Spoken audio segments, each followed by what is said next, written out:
Oke, jumpa lagi di K-Water Channel Indonesia.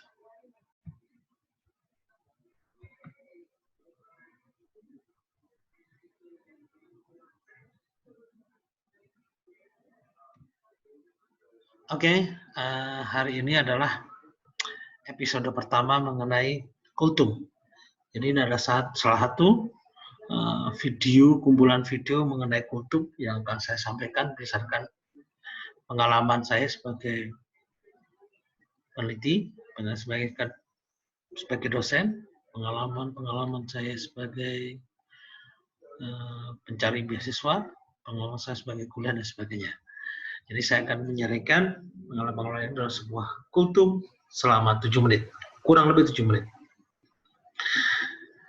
Ini adalah episode pertama, dan kuliah 7 menit itu hanya disampaikan cukup dengan 1 slide. Mari kita mulai dari materi yang pertama. Oke, jadi episode pertama ini saya kasih judul perlunya mental berkompetisi. Jadi begini, kita sering melihat kompetisi yang sangat ketat, ya. Jadi misalkan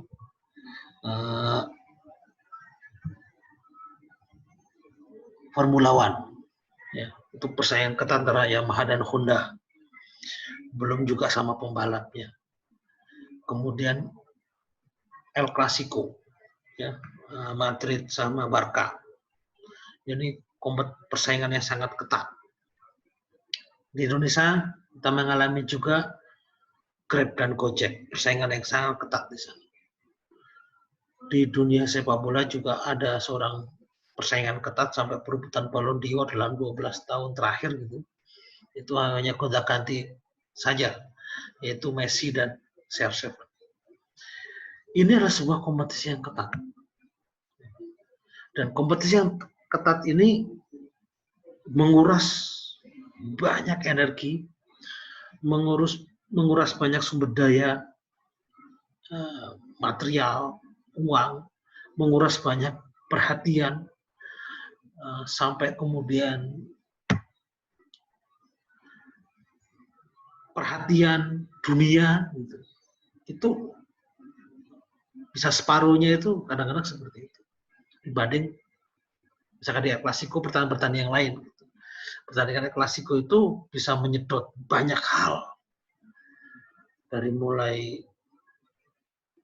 sponsor, kemudian jumlah penonton, relay live-nya, dibandingkan mungkin pertandingan lain yang mungkin sebenarnya kompetitif juga. Ya. Sama seperti Messi dan CR7 itu hanya ngikut dua, di belakangnya itu ngikut high branded Nike dan Adidas kalau nggak salah yang ikut persaingan itu. Itulah kompetisi ketat. Nah, apa hikmah dari persaingan atau kompetisi ketat itu? Ya, di Formula One, Clasico, itu selalu lahirnya teknologi baru atau cepatnya teknologi baru itu biasanya lahir dari sebuah kompetisi yang ketat. Ya. Dari Formula 1 misalkan, Honda sama Yamaha. Itu akhirnya melahirkan banyak sekali teknologi baru gara-gara persaingan yang ketat ini. Ya. Bagaimana ban, teknologi ban, mesin, teknisinya, olinya, itu lahir dari sebuah persaingan yang ketat. Ya. Sama El Clasico, ya. Hanya lahirnya branded relay, mereka hanya menjadi lebih kompetitif, mencari berlomba-lomba mencari pemain dan sebagainya, talentnya, hanya selalu melahirkan sebuah terobosan-terobosan teknologi baru. Ini kalau kita di Indonesia biasanya di Grab dan Gojek. Ya, kita jadi sebagai user penikmat kompetisi itu. Ya, karena kemudian layanan baru jadi terobosan-terobosan itu baru. Jadi yang pertama, hikmah atau manfaat kompetisi adalah selalu biasanya akan melahirkan atau cepatnya teknologi baru itu lahir dari sebuah kompetisi yang ketat. Kalau kompetisinya tidak ketat, beda. Ya.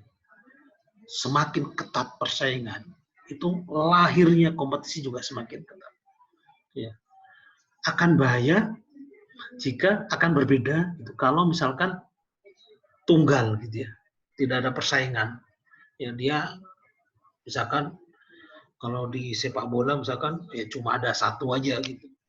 Misalkan liga lain ya, liga lain saya ambil contoh misalkan mana liga yang jarak antar 1 dan 2, ya misalkan Liga Jerman gitu ya, itu kalah kompetitifnya sama Liga Inggris gitu ya,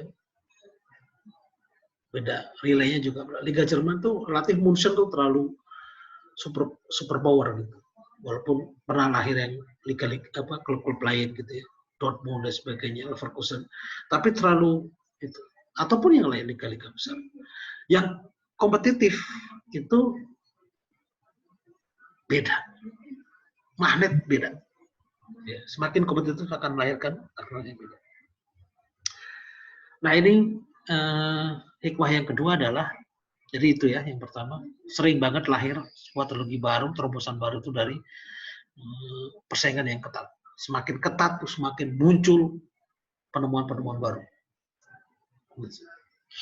Yang kedua, kita membutuhkan suasana kompetitif.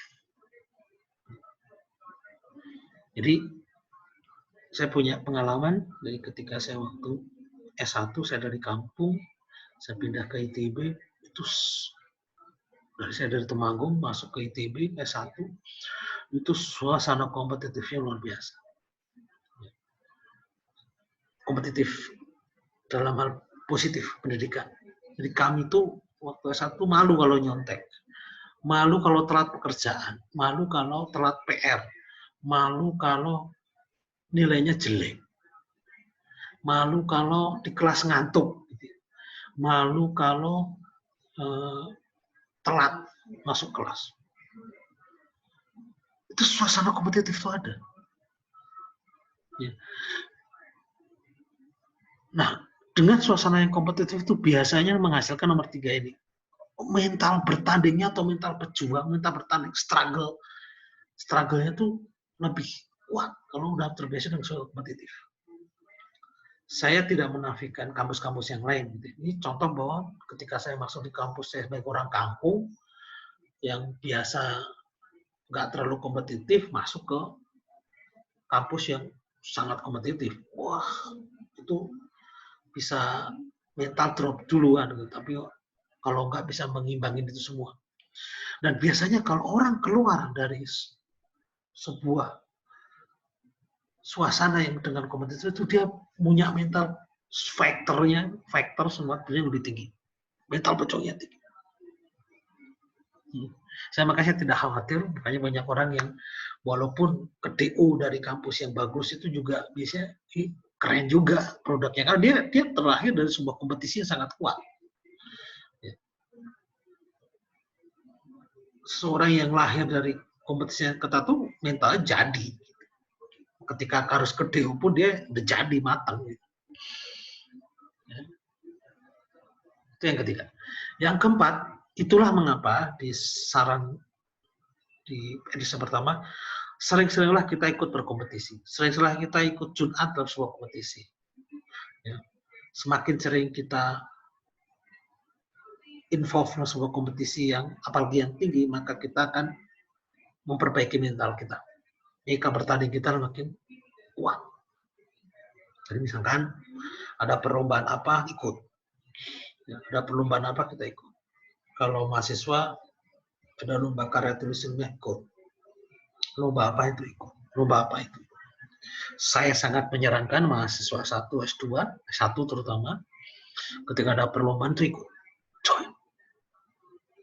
Maka itu akan melahirkan jiwa-jiwa kompetisi yang baik.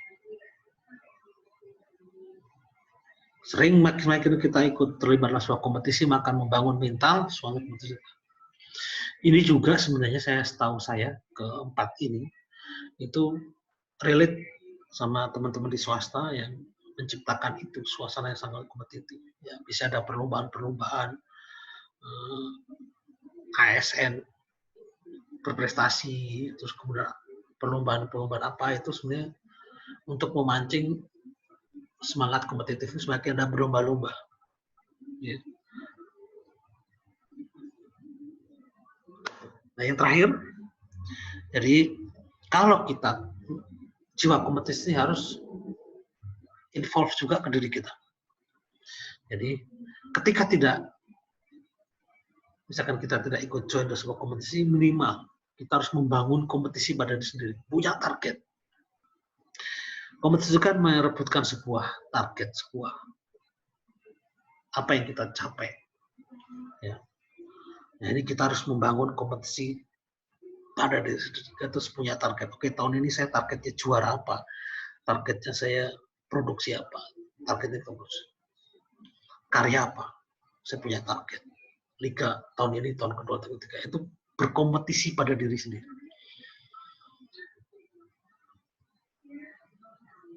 Kita harus menciptakan suasana kompetisi pada diri sendiri sehingga kita bisa mengalahkan kemalasan, kekurangan, apalagi kemalasan sebenarnya. Malas memulai dan jadi flat. Saya merasakan kalau kita sudah memulai kompetisi sendiri, itu suasana hidup juga lebih hidup, lebih bergairah kalau kita punya kompetisi pada diri sendiri. Apalagi kalau terlibat dalam kompetisi-kompetisi yang lain. Oke, itulah kelima hikmah dari sebuah kompetisi-kompetisi ketat yang kita bisa capture, kita bisa ambil dalam keseharian kita.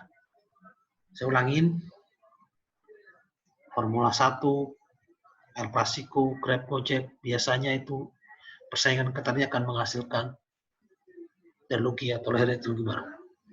Yang kedua, kompetisi ketat ini juga suasana kompetisi ini penting untuk kemudian melahirkan ide-ide baru, terobosan-terobosan baru. Ya, ini bisa dipakai juga buat organisasi sebenarnya. Suasana kompetitif ini akan mendorong lahirnya teknologi atau terobosan baru. Yang ketiga, suasana kompetitif atau keberadaan kita dalam sebuah kompetisi yang ketat itu akan menghasilkan sebuah mental perjuang atau mental fighter yang tinggi. Yang terakhir, yang keempat, saran buat siapapun, kalau belum pernah berikut kompetisi, ikutlah berkompetisi, sehingga kita akan merasakan perjuangan itu. Yang terakhir, berkompetisi terhadap diri sendiri, agar kita mempunyai target dan gairah yang lebih tinggi. Oke, demikianlah episode pertama Kultum. Nantikan Kultum kuliah 7 menit kurang lebih di episode selanjutnya. Silakan like, subscribe, dan share. Jumpa lagi di Kultum episode selanjutnya.